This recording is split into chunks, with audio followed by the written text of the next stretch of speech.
ఎంతో ప్రతిష్టాత్మకంగా ప్రవేశపెట్టిన ఉచిత ఇసుక పక్కదారి పట్టిస్తున్న అక్రమార్కులు.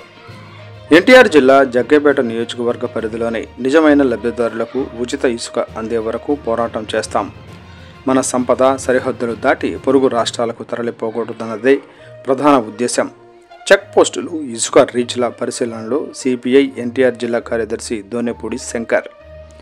జగ్గయ్యపేట నియోజకవర్గ పరిధిలో పలు ఇసుక రీచ్లు మరియు సరిహద్దు చెక్పోస్టులను ఎన్టీఆర్ జిల్లా కార్యదర్శి దోనెపూడి శంకర్ నాయకత్వాన సిపిఐ బృందం పరిశీలించింది.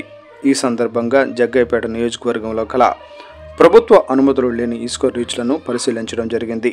ఈ పర్యటనలో భాగంగా లింగాల, కన్నెవీడు, ఇందుగపల్లి, మల్కాపురం, గండ్రాయి గ్రామాల మీదుగా ఇందుగపల్లి ఇసుక రీచ్ను వారు మరియు గండ్రాయి నేషనల్ హైవే 65 వద్ద గల సరిహద్దు చెక్పోస్టులను పరిశీలించడం జరిగింది. జగ్గయ్యపేట పట్టణంలో గల సిపిఐ పార్టీ పిల్లల మర్రి భవన్లో పాత్రికేయ సమావేశం నిర్వహించడం జరిగింది. ఈ సందర్భంగా ఆయన మాట్లాడుతూ ఆంధ్రప్రదేశ్ రాష్ట్ర వ్యాప్తంగా పేద ప్రజల కోసం ముఖ్యమంత్రి నారా చంద్రబాబు నాయుడు ఉచిత ఇసుక పథకానికి ప్రవేశపెట్టారు.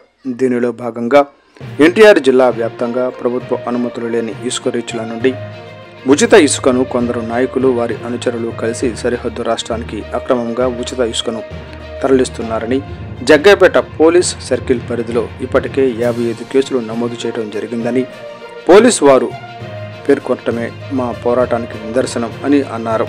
ఆగిపోయింది. దీనికి కారణం సిపిఐ పోరాట ఫలితం అని చెప్పేసి ఈ సందర్భంగా సగర్వంగా చెప్తున్నాం. ఓ పక్కన ప్రభుత్వం పేద ప్రజలకు ఉచిత ఇసుకను అందించాలని చెప్పి ఒక మంచి లక్ష్యంతో చంద్రబాబు నాయుడు గారి ప్రభుత్వం ప్రయాణం చేస్తుంటే దానికి ప్రజలు, ప్రజాప్రతినిధులు, అధికార యంత్రాంగం అందరూ కూడా సహకరించాల్సినటువంటి అవసరం